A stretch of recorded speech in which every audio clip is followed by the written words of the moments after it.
আসসালামু আলাইকুম। কেমন আছেন সবাই? আশা করি অনেক অনেক ভালো আছেন। আমরাও আলহামদুলিল্লাহ এখন অনেক ভালো আছি।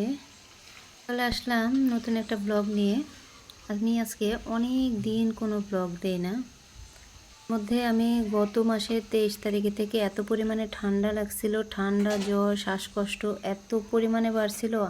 আমরা মা ছেলে দুইজনেরই অনেক অবস্থা খারাপ ছিল। ডক্টর দেখালাম, টেস্ট করাইলাম, কোনো কিছুই না, কোনো কিছুই ধরা পড়ে না। অ্যাজমা তো অ্যাজমা, অ্যাজমার আর কি ধরা পড়বে শ্বাসকষ্ট ছাড়া। আর এই শ্বাসকষ্টটা আসলে ধরা পড়ার কিছু নেই। আমার এই শ্বাসকষ্টটা ছোটোবেলা থেকেই বংশগতভাবে পাওয়া। তো আজকে রোজা আছি অবশ্য, রোজা রেখে অনেক রান্নাবান্না করলাম। আগে মুরগি রান্না করে নিছি বাচ্চাদের জন্য, তারপরে একটু কচু রান্না করা আছে, বোন পাঠাইছিল কচু। তো ঠান্ডা ছিল, এর মধ্যে কাশি ছিল, এই জন্য আর খাইনি। এখনও অবশ্য কথা বলতে গেলে কেমন যেন মনে হয় কথা আটকায় আসে, শ্বাসকষ্ট উঠে যায়। তো আজকে অবশ্য ছেলেকে কিছু নাগা উইংসও করে দিব। তো পাশে দাঁড়ায় দাঁড়ায় সে শিখতেছে, বলে যে আমি একটু শিখি। পরে ছেলেকে নাগা উইংস দেখাচ্ছি। ও পারবে না আসলে, তারপরেও দেখতে অসুবিধা কোথায়, ওকে দেখাইতে অসুবিধা কোথায়।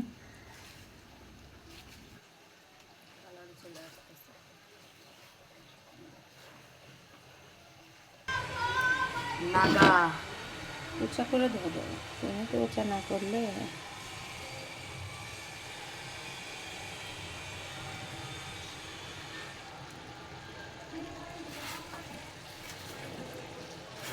থাকে 1.5 মিনিট 2 মিনিট হোক, হোক, এটাই তো লাস্ট স্টেপ।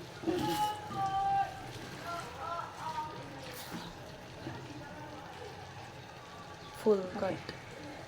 এই তো হয়ে গেছে। এখন সে এটা একটু খাবে। বাসায় অবশ্য মেহমান আছে, ও একা খাবে না, ছেলে তো একাই খাবে না। তারপরে আবার কিছু চিকেন ফ্রাইও করে দিব অবশ্য।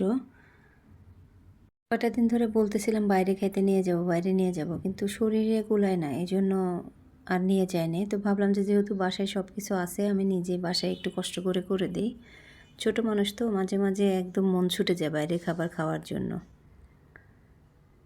এখন এই তো চিকেন ফ্রাইটা করে দিব। আর আমার কড়াই নিয়ে আসলে কেউ মন্তব্য করেন না, আমার এই কড়াইগুলো বহু বছর আগের, ঘষে মেজে যা যতটুকু রাখছি, যতটুকু ঠিক রাখা যায় আসলে।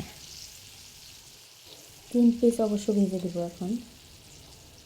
তো এখন আবার আমার মাগরিবের সময়ও হয়ে আসতেছে।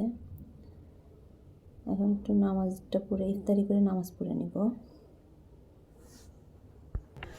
এখন আমি আজকে কতদিন ধরে কোনো ভিডিও বানাইতে পারতেছি না আমার এই ফোনটার জন্য।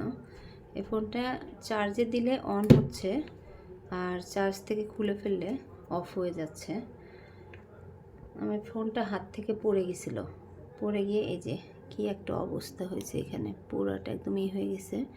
তো মানে কি বলবো আর, আমি এই ফোনটার জন্য কোনো ভিডিও করতে পারতেছি না এখন ঠিক মতো। মানে লং ভিডিও যে দিছি কবে সেটা আমার মনেই নেই। আর এখন যা যা আছে সেই শর্টসগুলো একটু আবার করতেছি, ছাড়তেছি।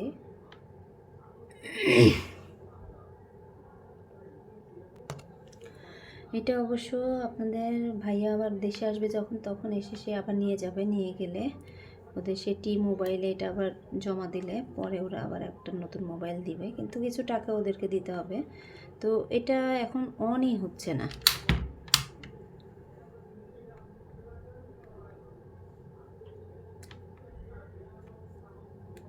দেখেন কি একটা অবস্থা। আমি কি আপনি ভিডিও ছাড়বো বলেন, ভিডিও আমি ছাড়তে পারি না, এরকম বারবার মানে হয়, আবার বন্ধ হয়ে যায়। মাঝে মাঝে আবার একদম টানা আবার অন থাকে, যখনই চার্জারটা খুলে ফেলি সাথে সাথে বন্ধ হয়ে যায়। এখন তো না মানে অন রেখেও বন্ধ হয়ে যাচ্ছে, বারবার চার্জে দেওয়ার পরেও বন্ধ হচ্ছে। তো এখন আপনাদের ভাইয়া আসবে আগামী বছরে, বাংলাদেশে এসে ঈদ করার কথা আছে, সেই ঈদ করবে। তো ততদিন পর্যন্ত ওয়েট করতে হবে এই ফোনটার জন্য। তো যাই হোক, চলুক, এভাবে চলতে থাকুক, কয়দিন চলে চলুক। তো আজকের মতো এ পর্যন্তই। সবাই ভালো থাকবেন, সুস্থ থাকবেন, সাবধানে থাকবেন। আল্লাহ হাফেজ, আসসালামু আলাইকুম।